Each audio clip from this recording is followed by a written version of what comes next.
अस्सलाम वालेकुम। मेरा नाम मुज़म्मिल शहज़ाद है और मैं एक एक्स आर्मी ऑफ़िसर हूँ। मैंने यूट्यूब के ऊपर काफ़ी ज़्यादा वीडियोज़ ऐसी देखी हैं कि जो कि बहुत ही ज़्यादा इर्रेलेवेंट हैं, इलॉजिकल हैं और जिनका जिनका कोई लेना-देना नहीं है उन आईएसएसबी की जो बेसिक टेस्ट हैं, उनसे कोई लेना-देना नहीं है। मुझे कोई एक आध वीडियो मिली है जो कि मैं समझता हूँ कि बिल्कुल ठीक है। नहीं तो यकीन माने कोई एक ऐसी वीडियो नहीं मिली जिसके अंदर कोई रेलेवेंट, कोई रैशनल, कोई लॉजिकल चीज़ें बताई गई हों।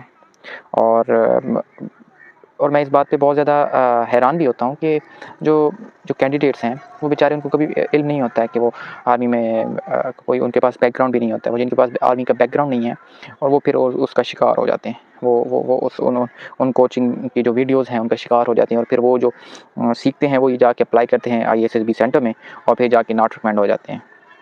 और फिर नॉट रिकमेंड होके फिर वो खुद भी यूट्यूब चैनल बना लेते हैं शायद। ओके, अच्छा मैं आपको ना थोड़ा सा शॉर्ट सी अपनी स्टोरी बता देता हूँ कि मेरे साथ क्या हुआ था।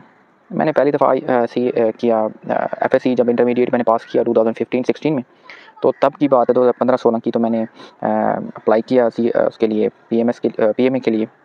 तो मेरे जो टीचर थे कॉलेज के, तो लेक्चरर थे, मैंने उनसे पूछा कि सर ये आर्मी में कैसे ज्वाइन करते हैं, तो उनमें क्या सिलेबस होता है।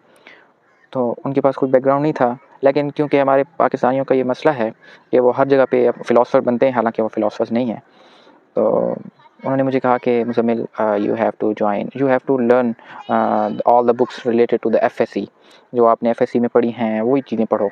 मैंने उसी की तैयारी की और मुझे याद है मैं मुल्तान में टेस्ट देने गया था और मेरा इनिशियली फ़ेल हो गया, क्योंकि मैंने उसके अंदर वो जो वर्बल नॉन वर्बल चीज़ें थी, वो जो शक्लें नज़र आ रही थी, मेरे लिए वो शक्लें ही थी। मेरे तो ये भी नहीं पता था कि वर्बल नॉन वर्बल क्या होते हैं। मेरे लिए कुछ भी वो बहुत ही अजीब सिचुएशन थी कि ये मेरे पास क्या आ गया। उस टाइम तो इंटरनेट भी बहुत कम इस्तेमाल होता था और पाकिस्तान में उस टाइम 3G नया-नया शायद आया था, तो इंटरनेट को इस्तेमाल करके ये चीज़ें निकालना काफ़ी मुश्किल था उस टाइम। एनीवे मैंने फिर भी किया कि वापस आया, ठीक है। मैंने यूनिवर्सिटी में एडमिशन लिया और उसके बाद मैंने थोड़ा सर्च किया और एक मेरे गाइड हैं बहुत अच्छे, उनसे मैंने थोड़ा बहुत वो रिटायर्ड आर्मी ऑफिसर हैं, उनसे मैंने थोड़ा बहुत रुजू किया। तो उन्होंने मुझे जो है ना बताया कि कैसे हम प्रिपेयर कर सकते हैं। तो मैंने किया अल्हम्दुलिल्लाह और बिल्कुल उन्होंने बिल्कुल सही। ओके, सो तो मैंने फिर गाइडेंस वगैरह ली और फिर जब मैंने उसको आईएसएसबी में अप्लाई किया तो और मैं रिकमेंड हो गया। फिर उसके बाद मैंने आईएसएसबी के रिलेटेड काफ़ी ज़्यादा पढ़ा। पाकिस्तान में जो आईएसएसबी के जो रिक्रूट्स होते हैं वो एक्चुअली आईएसएसबी में इतने ज़्यादा बिज़ी हैं कि शायद उनके पास टाइम नहीं है या कोई भी, तो वो कोई भी रिसर्च पेपर या कोई बुक नहीं शाया करते हैं, कोई रिसर्च पेपर भी नहीं शाया करते हैं। कोई साइकोलॉजिस्ट पाकिस्तान में ऐसा नहीं है कि कोई वो रिसर्च पेपर इस रिलेटेड शाया कर दे कि वो बताए कि ये क्या चीज़ है। मुझे नहीं पता ऐसा क्यों है। वैसे तो पाकिस्तान में किसी भी फील्ड के रिलेटेड रिसर्च पेपर बहुत कम शाया होते हैं। तो बट मुझे कुछ इंडियन एकेडमी हैं, आईएसएसबी के जो रिक्रूट्स हैं, कुछ बड़े साइकोलॉजिस्ट हैं और वो जिन्होंने ये टेस्ट ईजाद किए हैं, उनकी जो आईएसएसबी के रिलेटेड या पर्सनैलिटी टेस्ट के रिलेटेड जो वो हैं रिसर्च पेपर्स हैं या बुक्स हैं, उनको मैंने थोड़ा बहुत जो फॉलो किया। उसके बाद फिर मैंने काफ़ी डीप एनालिसिस किया। उसमें यूएस आर्मी के जो रिक्रूट्स होते हैं वो सारे रिसर्च पेपर लिखते हैं। अगर आप थोड़ा सा इंटरनेशनल लेवल पे जाएँ, किसी जर्नल पे जाएँ, तो आपको ये चीज़ें बहुत अच्छे से मिल जाएंगी। लेकिन उनको समझना थोड़ा सा ट्रिकी है, क्योंकि मैं जब इन चीज़ों को काफ़ी ज़्यादा डिटेल से पढ़ रहा था और साइकोलॉजी मैंने सीएसएस की है, तो सीएसएस में मेरा साइकोलॉजी एज ए सब्जेक्ट भी रहा है।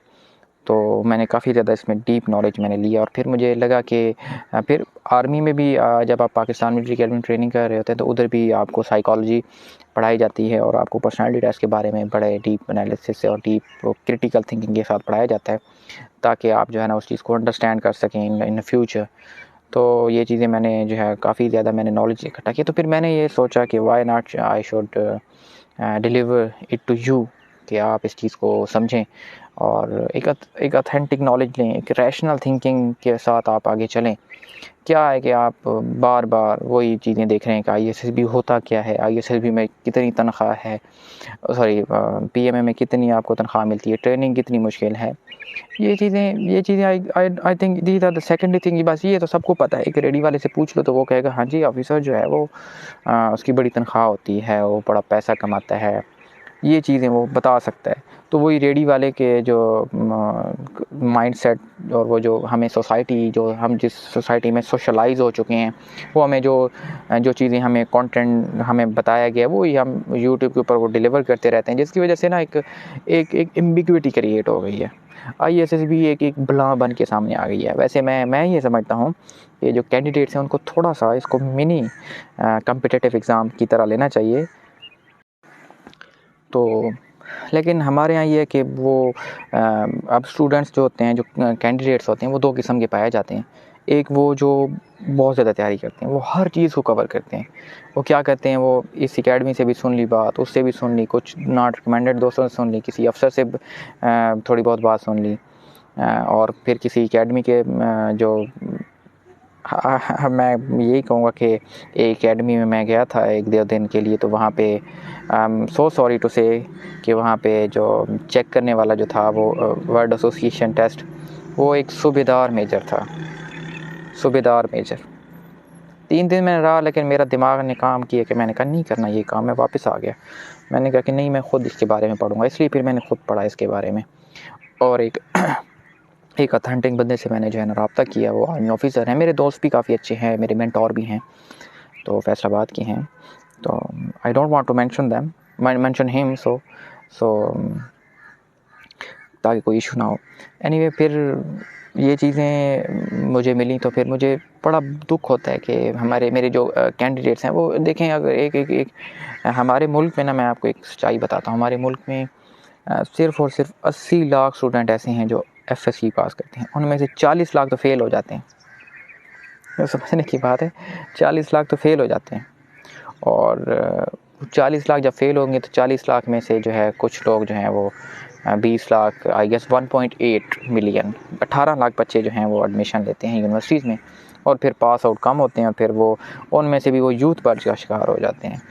और उनको पास डिग्रियां तो हैं, उनके पास नॉलेज नहीं है। वो इसलिए कि हमारे जो मेंटोर्स हैं वो बहुत ही ज़्यादा वो बहुत ज़्यादा रिलैक्स हो चुके हैं। हमारे जो टीचिंग स्टाफ है हमारे पाकिस्तान में, जितने भी मेंटोर्स हैं, जितने भी टीचर्स हैं, वो बहुत रिलैक्स हो चुके हैं। I don't know why. और फिर they are lamenting on the situation of the Pakistan, they are continuously lamenting and the continuously criticizing the successful government. I don't know कि ऐसा क्यों है। तो बस मेरा जो मकसद है ये यूट्यूब चैनल का, वो सिर्फ़ और सिर्फ आप लोगों को गाइड करना है आईएसएसबी के रिलेटेड। मैं नहीं सोच रहा था कि मैं आईएसएसबी के लिए ये वीडियो बनाऊंगा, लेकिन मैंने इसलिए बनाई है कि आप मुझ पे जो है ना ट्रस्ट कर सकें, और आप जो है इस चीज़ को फॉलो करें कि हाँ जी, there is one mentor on the YouTube कि जो ट्रेनिंग भी ले चुका है, जो कि काफ़ी ज़्यादा लिटरेचर भी, और मैंने सीएसएस भी दिया है, और इसलिए मेरे पास थोड़ा बहुत टाइम है, तो मैंने कहा चलो आपके लिए ये किया जाए। और इंशाल्लाह जो है मैं अगर डिस्करेज ना हुआ आप लोगों से, और अगर आप लोगों की सपोर्ट रही, तो मैं इंशाल्लाह वीडियोस बनाता रहूँगा। और ओके, तो ओवरऑल मेरा ये कहने का मकसद है कि आप लोगों को चाहिए कि वो, अगर आप ऑथेंटिक नॉलेज चाहते हैं, और अगर आपको लगे कि जो मैं बता रहा हूँ वो थोड़ा लॉजिकल है, इजी टू अंडरस्टैंड है, और जो आपके दिमाग में, आपका दिमाग उसको एक्सेप्ट करता है। अब आप फॉर एग्जांपल, मैं एक वीडियो देख रहा था, बहुत फ़नी वीडियो, और यकीन माने मैं अपने दोस्तों को सेंड करके वो मैं हंस रहा हूँ, ठीक है। मेरे काफ़ी ज़्यादा जो मेरे दोस्त हैं जो आर्मी ऑफिसर्स हैं, तो मैंने उनको सेंड की, और मैं उनके साथ काफ़ी ज़्यादा हंस रहा था। और मैं जब उनसे मिला हूँ तो उधर भी मैंने उनको दिखाई है वीडियो। जो वीडियो थी कि एक इंटरव्यू लेने वाले ने बताया कि देखें जी, अगर इंटरव्यू लेने वाले ने अगर आपको पास करना हुआ तो आपसे आपके मामू का नाम पूछेगा, वो तो आपको आता होगा, तो आपको रिकमेंड कर दे। अगर उसने आपको रिकमेंड नहीं करना होगा तो वो आपसे अपने मामू का नाम पूछ लेगा। तो फिर आपको उसके मामू का तो नाम नहीं आता होगा, वो फिर नॉट रिकमेंड कर देगा। और मज़े की बात है, आगे जो स्टूडेंट बैठे हैं वो बड़े कमाल के जो है ना उसको सुन रहे हैं, और बड़े गौर से सुन रहे हैं कि बड़ा कोई इंटेलेक्चुअल बंदा बैठा हुआ है, कोई फ़िलासफ़र है, कोई साइंटिफिक नॉलेज और साइकोलॉजिस्ट बैठा हुआ है, और ही इज़ अ मेंटोर, और वो चीज़ें उनको सिखा रहा है। ये एक जो है बहुत ही ऐसा मकाम है जिसके ऊपर हम मातम ही कर सकते हैं। एनीवे वीडियो लंबी हो रही है, तो thank you so much. Video editing वगैरह मुझे नहीं आती इतनी ज़्यादा, तो उसमें बहुत ज़्यादा फ्लॉज और कुछ छोटे मोटे गैप्स भी हो सकते हैं, तो उसके लिए माज़रत। बाकी इंशाल्लाह आप जो है एक अच्छा नॉलेज लेने के लिए मुझे जो फॉलो कर सकते हैं। Thank you so much. Allah हाफ़िज़।